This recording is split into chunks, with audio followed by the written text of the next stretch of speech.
Hey everyone, welcome in! I'm echohack and this is your Sorcerer skill guide to help prepare you for Diablo 4 launch.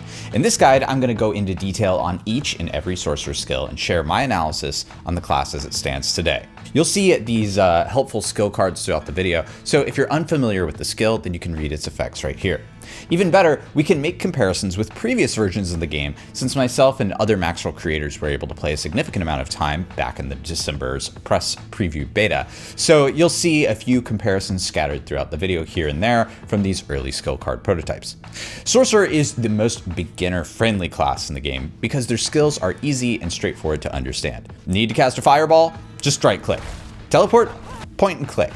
That said, as you level up, your build can become more complex and achieve real in-game viability just like any other class. I think Sorcerer is the best example here of Blizzard's vision of slowly adding complexity to the game as you level, and that makes it very approachable for new players. It's important to remember that skills are just the blueprint or the foundational layer of a class's capability, and you won't really see the Sorcerer's true power until you gain a significant amount of legendary aspects later in the leveling stages of the game.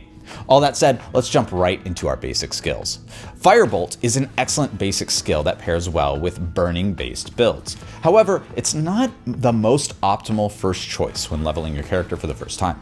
Instead, I'd take a look at Arclash until you have some other sources of burning, because Firebolt's role for the Sorcerer is not to deal damage or generate mana really, but rather to augment the damage of your other burning damage abilities further down the skill tree. And you'll want to watch to the end of the video because you'll see exactly what I'm talking about when we talk about some of these other burning fire-based damage abilities.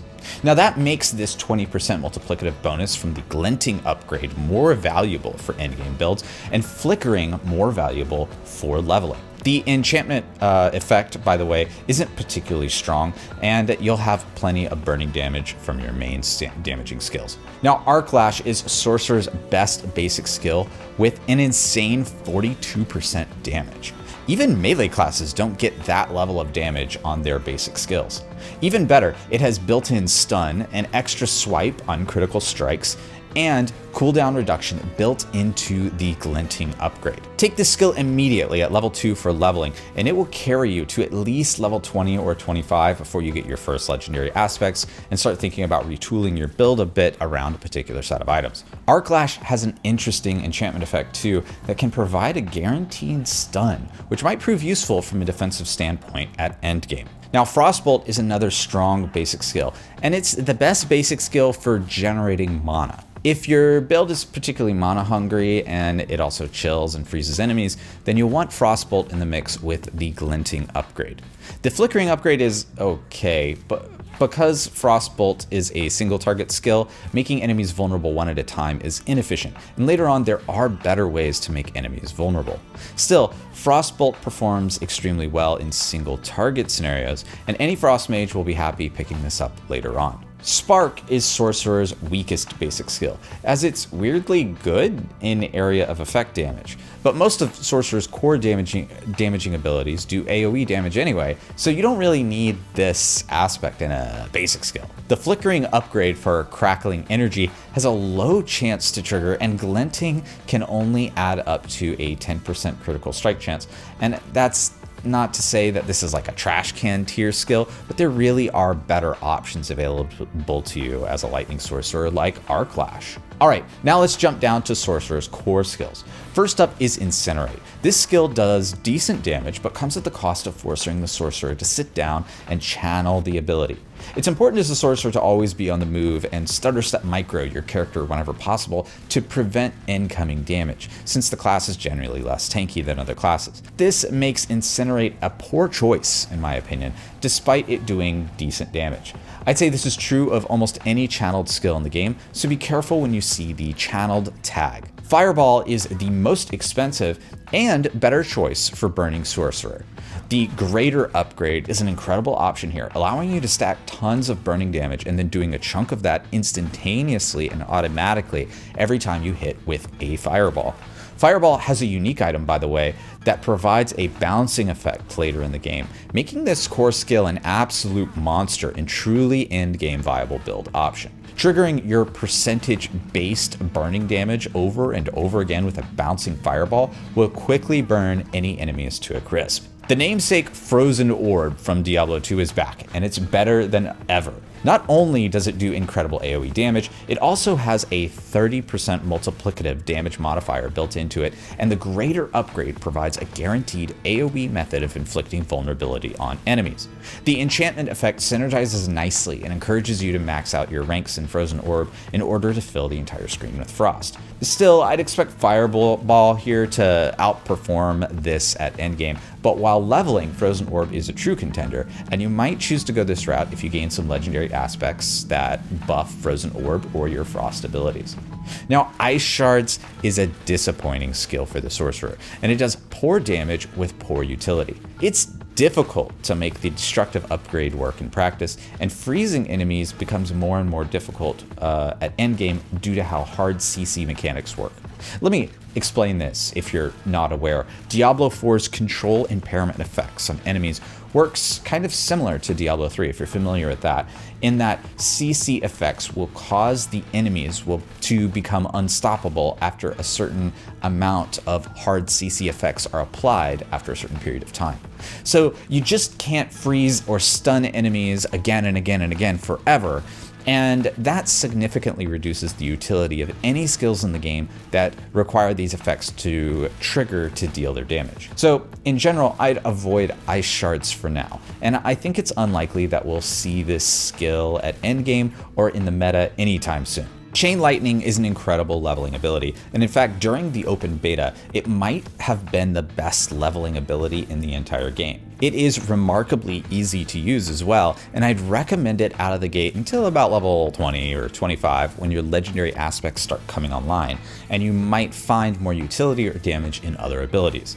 Now that said, its damage has since been nerfed since the open beta, although we don't know the new damage values yet. We'll discover those in the upcoming Server Slam beta, and I'll have a new video on the channel comparing all the changes that we discover. By the way, now's a good time to mention that I'll be streaming the Server Slam beta for 48 hours straight to discover everything that we possibly can about the game before launch. Head over to Twitch TV/echohack and follow me there so you can catch me when I go live for that. Charged Bolts is the most underrated Sorcerer core skill, and I think we've yet to see its actual true power. Now, while 17% damage here is low, we already know that Blizzard has buffed this ability since the open beta. Not only that, but the greater upgrade synergizes incredibly well with other lightning and stun-oriented abilities, and the enchantment effect ensures that it will constantly fill the screen with damage, even when you aren't casting charged bolts. I also think the true power of charged bolts comes online when you start using the static cling legendary aspect, which can be obtained from the Codex of Power from Skazglen in Wretched Delve early on in leveling. It's also worth pointing out here that this skill is a bit harder to use than most sorcerer skills because it actually has two different modes of operation. If you cast the skill at melee range, it functions like a lightning nova, dealing damage surrounding you in melee range only. But if you cast it at longer range, it fires bolts of lightning that can travel a good distance, and they behave somewhat unpredictably as they travel to hit enemies. So I'd keep a close eye on this skill, as I think it will become endgame viable, although I'm not certain it can beat the bouncing fireballs build. The core Sorcerer skill tree has 3 passives, including Potent Warding, Devastation, and Elemental Dominance. Elemental Dominance is particularly notable here. Casting core skills above 50 mana for a 12% multiplicative damage modifier for the cost of 3 skill points is a pretty good deal. Still, while leveling, you want to prioritize points into your main skill, damaging skill itself first, but don't forget to come back and consider Elemental Dominance as you reach endgame. Now next we head down to the defensive tree. Flame Shield here is a mediocre skill. And while it does provide immunity, the 2-second duration here is fairly weak. In practice, this skill ends up being something that you save for a bad situation only, and it can't be really used offensively, limiting its utility as an "oh crap" button only. Your skill points are better invested in Ice Armor or Teleport than this tepid, lukewarm skill. That brings us to Teleport, by the way, the strongest movement skill in the entire game. Sorcerer, of course, has the iconic Teleport, but in Diablo 4, Teleport also gives you Unstoppable, has a built-in cooldown reduction, actually does some damage to enemies, and even provides 30% built-in damage reduction to the skill. This should be an instant auto-include in every single Sorcerer build, and while you're leveling, this is the first thing you're going to pick up as soon as you unlock the defensive tree. If you're not using this skill, you better have a truly good reason for excluding it from your build. The cooldown is only 10 seconds too, which means that with some cooldown reduction, this skill can be up and ready almost any time that you need it. Ice Armor provides an excellent source of scalable barrier, and it has the only trigger in the game that adds barrier based on damage dealt.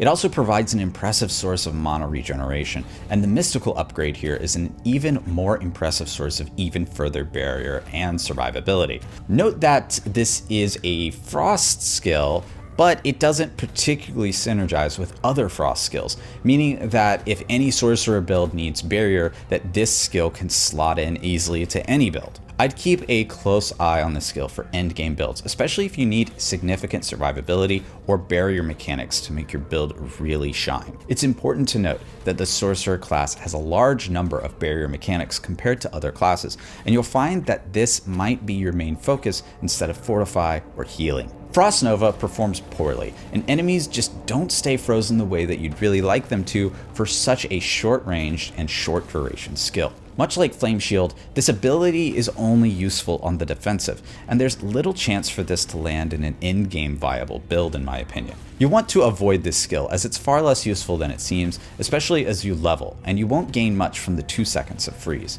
Freeze, by the way, can be gained through other skills and mechanics automatically, and this feels mostly like a waste of one of your 6 precious skill slots. The Sorcerer defensive tree has 2 passive skills, Glass Cannon and Elemental Attunement. The 5% lucky hit chance on Elemental Attunement, by the way, is too low to be considered good by any metric, but Glass Cannon is easily one of the best damaging passives in the game, giving you 18% multiplicative damage for 3 skill points. Now, while leveling, this is an incredibly efficient source of damage.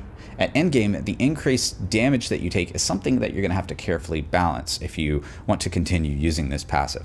In general, while leveling, you'll pass this passive at first in order to focus on dumping points directly into your damaging skills, but later on you should come back and quickly take this passive once you've filled out the basic skeleton of your skill tree into somewhere in the late level 30s. Next, we head down to the Conjuration tree to find some of Sorcerer's skills.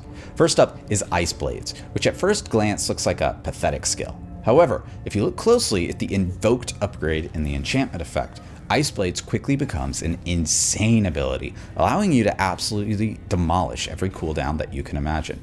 This is the only skill in the game, by the way, that has a practically infinite cooldown reduction capability, and you can quickly fill up the screen with Ice Blades that attack over and over again. Still, we don't know if there will be any supporting legendary aspects and uniques that make this skill truly insane at endgame, so it's tough to call if this is really a good enough ability to center a build around. However, if there are, this easily can become an in-game viable build, and so I'd keep a close eye on this skill. Hydra clocks in as one of the best leveling skills for Sorcerer, particularly because of the summoned upgrade, which can provide you with a consistent source of burning damage across enemies on the battlefield automatically. Hydra, importantly, also isn't targetable like Necromancer minions, so it can deal its entire damage across the battlefield.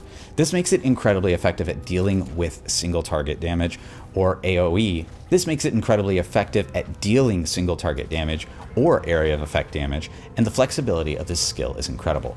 The 5-headed Hydra enchantment effect, by the way, is also very strong, and any fire sorcerer should also include Hydra in their leveling build and consider it for their endgame build. Lightning Spear is a poor performing skill with a 20-second cooldown, and while the invoked upgrade here can provide an impressive source of stun that might synergize well with a charged bolts based build, the actual damage output for this skill is minimal, and you should seek other sources for damage.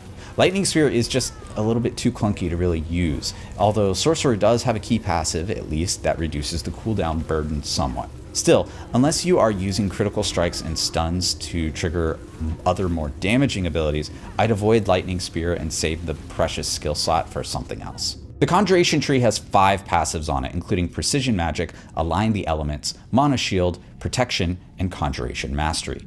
Protection here has an incredible synergy with the infinite cooldown reduction of Ice Blades, as does Conjuration Mastery. Precision Magic is the only passive in the game that provides raw lucky hit chance increase, which might be interesting for a lucky hit chance based build at endgame, but while leveling is too inconsistent to be considered. Align the Elements and Mana Shield can provide some extra defensive utility, but are a bit difficult to mix in and aren't particularly notable for enabling any build or playstyle. Next we head down to the Mastery tree. Now Blizzard is a good skill that deals an impressive 120% damage with a built-in 25% multiplicative damage modifier. Still, this ability is quite far down the skill tree, and it feels more like it should be a core skill. So if you want to take this as a primary damage skill, you'll need to respec your build and take passives as much as possible down the tree until you reach Blizzard. That makes the Wizard's upgrade strangely useless in most scenarios, and that leaves Blizzard as this kind of awkward skill to fit into a build. Even though on paper this skill looks pretty decent, I think you'll get more out of a bouncing fireball build, and you might want to skip over this while leveling due to its high mana cost. Meteor's damage is fairly weak for its upfront cost, and on the ground based damage over time performs poorly in practice for anyone in Diablo 4. However, one of Meteor's most interesting capabilities is the enchantment effect, which you can enable to drop free meteors on enemies without even having the skill on your bar. Take the Wizard's upgrade to use Meteor more as a utility skill, and pair it with skills that hit often and have a high lucky hit chance, and you'll rain down hell on anyone who opposes you. Firewall on its own is a poorly performing skill, primarily because of its on-the-ground based damage over time. However, the 160% damage modifier combined with the built-in 25% multiplicative burning damage modifier combined with the Mage's upgrade and the enchantment slot effect suddenly make Firewall a real contender for an endgame burning build. Combine Firewall's enchantment slot effect with the bouncing fireball build, and suddenly you have an incredibly scary capability to fill the entire screen with burning fire and damage. This skill will be an important piece, I think, for any endgame burning build, and you cannot ignore the incredible damage modifiers that it offers. Ball Lightning is an expensive and poorly performing skill that, like Blizzard, behaves like a core skill. This competes for your precious mana with your other more damaging shock-based attacks. Even worse, Ball Lightning performs poorly in single target damage, making it difficult to use for bosses and elite enemies. I'd avoid Ball Lightning in favor of dumping your skill points into more effective damaging abilities if you're a shock-based sorcerer. The Mastery tree has 9 total passives, subdivided into 3 different mini trees focusing on fire, shock, and frost. It's fairly easy and simple to subdivide these based on the build that you're playing. For fire, you have Inner Flames, Devouring Blaze, and Crippling Flames. Devouring Blaze and Crippling Flames in particular synergize with the enchantment slot effect of Meteor extremely well. Otherwise, if you have no use for Immobilize, consider skipping these passives and just take the Inner Flames one for the increased damage output. For shock passives, you can pick up Static Discharge, Invigorating Conduit, and Shocking Impact. Shocking Impact in particular is interesting as there are many stun-based effects in shock skills. The up to 15% lucky hit chance from Static Discharge is quite low, but if you have an extremely reliable source of critical strikes, you may want to consider picking it up. Finally, for frost skills, we have Icy Veil, Cold Front, and Snap Freeze. Oddly enough, these provide additional defensive bonuses, and you'll want to consider Cold Front for your frost build if you need some additional chill. By the way, this is a good chance to explain how chill actually works. Of course, on its own, chill will slow enemies, but when you reach 100% chill, the enemy becomes frozen. So Cold Front here gives you the opportunity to freeze enemies through chilling effects more often, which can be useful for any frost sorcerer. Snap Freeze, on the other hand, has such a low lucky hit chance that I'd avoid this passive in favor of more reliable Cold Front chill. Alright, we've made it to the ultimate skill tree, and Sorcerer's ultimates are somewhat disappointing. This 60-second cooldown skill does poor damage. I'm not sure why you'd ever want to use this skill, although it does have an incredible animation. You're really much better off focusing on your other Frost skills for your Frost Sorcerer build, in my opinion. Next up is Inferno, and this is likely Sorcerer's most useful passive, especially while leveling. The enhancement in particular is useful as an early game pixel pull, and the damage it provides along with the free costs of pyromancy skills make this an auto include for every leveling sorcerer. I think that this skill also pressures most sorcerers to go for a fire build while leveling, and unless you get some particularly strong aspects that make you lean towards frost or shock, that's what I'd recommend too. Still, a good end game build will have resource generation all sorted out, and damage coming from other abilities without such a long cooldown, so eventually you can optimize this skill out of your build. On paper, Unstable Currents sounds crazy. Casting random shock skills for 10 seconds seems wild, but this ultimate is short-lived, and most builds will focus on one skill, making the random casts of other shock skills perform poorly. Unless there's a way to have permanent uptime on this skill and trigger Lightning Spear constantly or some other broken interaction, the usability of Unstable Currents is just too poor to consider for any serious use, even while leveling. The ultimate tree has 12 total passives with 3 separate mini trees focusing on fire, shock, and frost skills. First, on the frost passives, we have Permafrost, Hoarfrost, Icy Touch, and Frigid Breeze. All of these are important auto includes for any frost build, and they provide insane damage bonuses and a source of consistent mana generation. If in your endgame build you find a consistent source of mana generation, you can also optimize out Frigid Breeze, but otherwise you'll want to invest in all of these passives for any Frost Sorcerer build. Next, we have the fire passives, including Fiery Surge, Soulfire, Endless Pyre, and Warmth. These passives, in contrast to the Frost ones, are fairly mediocre, except for Endless Pyre. You want to skip most of these and only consider them if you really have mana problems or if you need a consistent source of healing for your burning build with Warmth. Invest your points better in Fireball, Firewall, or elsewhere in the skill tree before investing here. Now finally, we have the Shock mini passive tree, including Coursing Currents, Electrocution, Conduction, and Convulsions. Coursing Currents and Convulsions here are particularly noteworthy as both critical strikes and stuns from shock skills add important utility and a source of increased damage for any shock-based build. Carefully look at your build and consider whether your damage triggers from critical strikes or from stuns, and invest your points here wisely depending on which one you're really going for. Finally, we reach the bottom of the skill tree to our key passives. Key passives are critical for any build for any class, and most of Sorcerer's key passives are pretty good. There aren't any really bad choices here, and you'll likely just take whatever key passive that your element of choice dictates for your build. Unlike other classes, Sorcerer key passives don't dramatically change your build too much, and you'll find that your 2 enchantment slot effects have a bigger impact overall on the direction of your build. Avalanche is a frost-oriented key passive for helping you gain some mana efficiency and additional damage. Overall, this is nice for leveling, but you'll likely end up using Shatter for your endgame frost-based key passive. Shatter really has the opportunity to deal consistent AoE frost damage, and this will make your frost-based build lean heavier into the frozen and chilling elements of the build in order to really eke out the most damage that you can. This is a great choice because inherently most of your frost skills are focused on the utilities surrounding chill and frozen, and not the absolute min-max chaotic damage of fire. Now, if you've been waiting for your chance to make crackling energy good, overflowing energy is it. Now, I haven't mentioned it so far in this video, but crackling energy overall is a somewhat disappointing mechanic unless you pick up this key passive. It's for that reason that you'll want to avoid crackling energy mechanics during the early leveling stages before this key passive becomes available to you.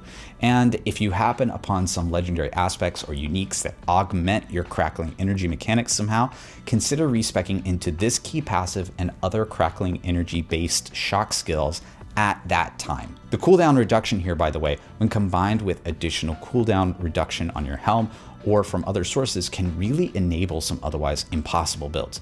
Namely, Lightning Spear could become a more useful skill if there's a way to constantly have it off cooldown using crackling energy. Now, there's not a lot to say about Veer's Mastery, and on paper it has low damage and survivability bonuses. However, if you have a shock-based build that isn't crackling energy based, then this is pretty much your only option for a ki passive. At least it's something. Combustion has the opportunity to deal insane damage. From skills alone, you can stack 3 sources from Firebolt, Fireball, and Firewall, giving you a 12% multiplicative modifier out of the gate. Now, that doesn't sound like very much, and enemies that die quickly won't benefit much from this ki passive. That much is true. But consider for a moment elites and bosses, where you have a significant amount of time to ramp up damage and continuously add more and more and more sources of burning, triggering more firewalls, more bouncing fireballs, firebolts, etc. These bonuses will stack heavily and enable you to annihilate anything that the game can throw at you. Still, this isn't perfect because of this ramp up time, and you might find that your damage isn't as instantaneous as you'd like it to be. Essu's Ferocity is a bit of a weird ki passive because fire skills in general don't focus on critical strike the way that shock skills do. That means that it's going to be hard for you to achieve this 25% multiplicative bonus, and even if you can, that level of bonus for a ki passive is somewhat mediocre. Still, if you want to put together a non-burning based fire build, this is your only option. Hey, it's something. Thanks for watching. If detailed information like this interests you, then please subscribe. Let me know down in the comments what your favorite sorcerer skills are and what build that you're thinking of putting together. Anyway, I'll see you in the next one. Peace!